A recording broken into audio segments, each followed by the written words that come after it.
So I want to talk to you guys a little bit today about an interesting finding that we had in the lab that really kind of tells us something that we've all already known for quite some time, but really brings some scientific formalism to it, if you will. So the title of this talk is Listen to Your Heart, and as a contemporary neuroscientific validation of embodied contemplative wisdom. And we'll break that all down, don't worry. So first I'll talk about why we started this research in the first place, which was really around making transformative mental states more accessible, and how lived experience, which is radically important as a scientist, started to infiltrate these goals, and how my own meditative practice and the meditation practice of some of my collaborators helped inform the analysis that yielded some of these results. I'll end with how we can use these objective findings, right? It's important to get numbers and figures to things that we subjectively feel, because then we can develop technologies to help things that support our goal, which is the promotion of human flourishing. For a while, I've been, obsessed with a very readily apparent concept that can't be overstated. Julius Caesar said this in 100 BCE, that experience is the teacher of all things, right? So how can we democratize beneficial experiences, right? How can we make something that's available to everyone? This is a question that really sat with me because there's nothing that replaces it, right? You can't get the insight from an experience without the experience. So if you're gated from having it, how do you get it?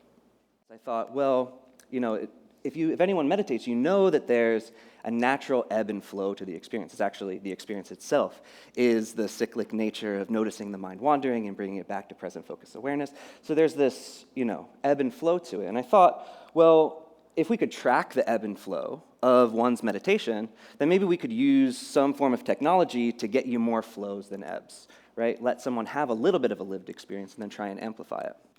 So this led me to start developing and thinking very seriously about building tech that I kind of call a qualia compass. Qualia being the term that philosophers of mind use to describe subjective experience, the richness of it, the personalized aspect of it. And the idea here was to build a qualia compass, right? How can we have this large topology landscape of different potential subjective experiences and be able to know where certain experiences are and where you are on that map? So that led us to our first study, which was on Vipassana meditation.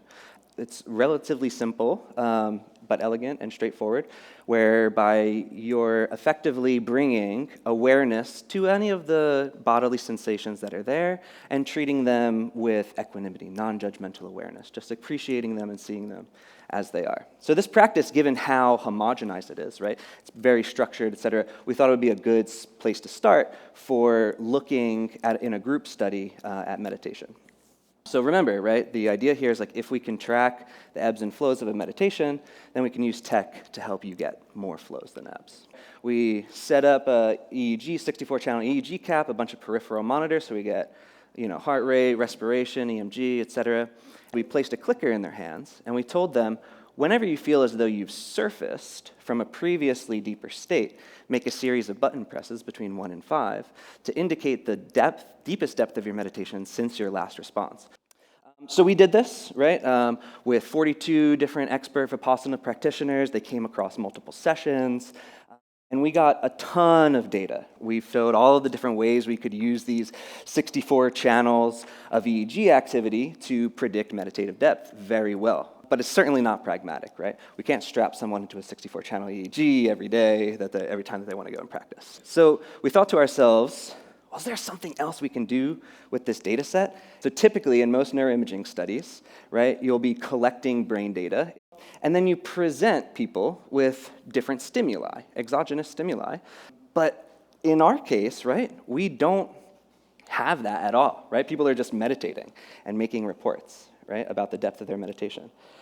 So we thought, well, Vipassana is about turning attention to bodily sensations. So is there something going on in the body that we could latch onto and use in place of an event, right? And this whole notion of being able to sense internal bodily sensations is what's known as interoception.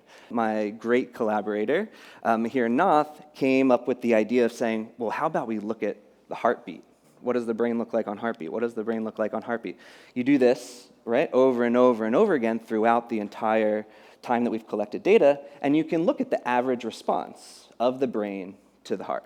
So when people are in deep meditative states versus shallow meditative states, they start entering into a state whereby the heart is almost permitted to exert increased causal influence on neural activity.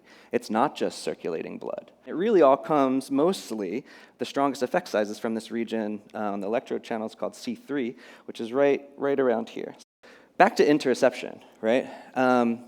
So across almost all mental disturbances, from anxiety and depression to even schizophrenia, there is a common thread. And many don't realize this, but it's actually aberrant interoceptive processing, right? If you can't tap out your heartbeat, if you can't tell me how many times you've breathed in within a minute, or if you can't tell if you're hungry, right? These actually underlie a whole host of different mental disturbances. And interestingly enough, right, many of the same regions that are processing affect, right, or how you're feeling, are the very same ones behind interoception.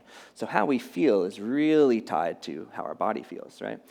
And, I think a lot of this really leads up to the fact that as much as we think, we don't react to events in the world, right?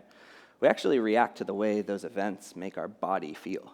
What something like meditation does is that it increases our sensitivity and familiarity with these bodily sensations. So, with more familiarity, right, we can cultivate more sensible responses. Can we start to be like, oh, I recognize and know this feeling, and here's how I want to be in the world. Here's how I would like to respond, as opposed to a mere reaction. Okay, so, I find it a bit poetic, right, that my search for this qualia compass led me to something that is very trite, but often true, right, which is to follow your heart. That's the compass, right? And, this is very reminiscent of some of the themes that are championed by Elizabeth and unlikely collaborators in the perception box, right? The only way out is in. And, this is something that we all kind of deeply know already, right? We all kind of naturally kind of reach for our heart when we feel touched. It's a heart center, right? There's famous songs, listen to your heart, right? And it's littered throughout our vernacular with tons of colloquialisms. Always used to kind of describe these like hyper-salient moments when we're really feeling a bit more like our true selves. Big deal, right? We kind of discovered something that everybody already knew, right? But where do we go from here, right? In our case, we're focused on, okay, well, now it's time to engineer something. How can we build something that could help us create a pragmatic tool to track this in real time? So Muse is this EEG headband. We created this cool little attachment where basically you solder out 2 additional leads, and one can sit on this nice headband. Because remember, what we need is signal from this region. Everywhere else doesn't really work. It has to come from this region. And then the other goes on your heart. All right, well, so what do we do with it, right? I thought, perhaps the best place to start is with this new project we're launching called Heartbeam. The point that we're trying to tackle here is that, right now, most of the youth is enmeshed in screens. So let's meet them where they are, right? We're building video games now that you control with the amount of heart-brain connection you're showing in real time. So as your heart begins to influence your neural activity more, you start to clear the fog from the environment, and you start to gain new vantage points. There's another aspect of it that we're trying with a more immersive environment that we have at the lab. 7-foot reflective chamber that you can sit inside of, and what we've done is effectively make it so that as your heart is exerting a little bit of causal influence on neural activity, things are more chaotic, but as you get that increased power, things start looking a bit more ordered and regular, right? And this is to encourage you to get into this state of mind more. And then finally, honestly, what I'm the most excited about is that we're going to have an audio component to this, right? Where you're actually creating a live composition with your mind and heart, where one track is more atonal, you don't really necessarily want to listen to it, and the other is more inherently pleasing.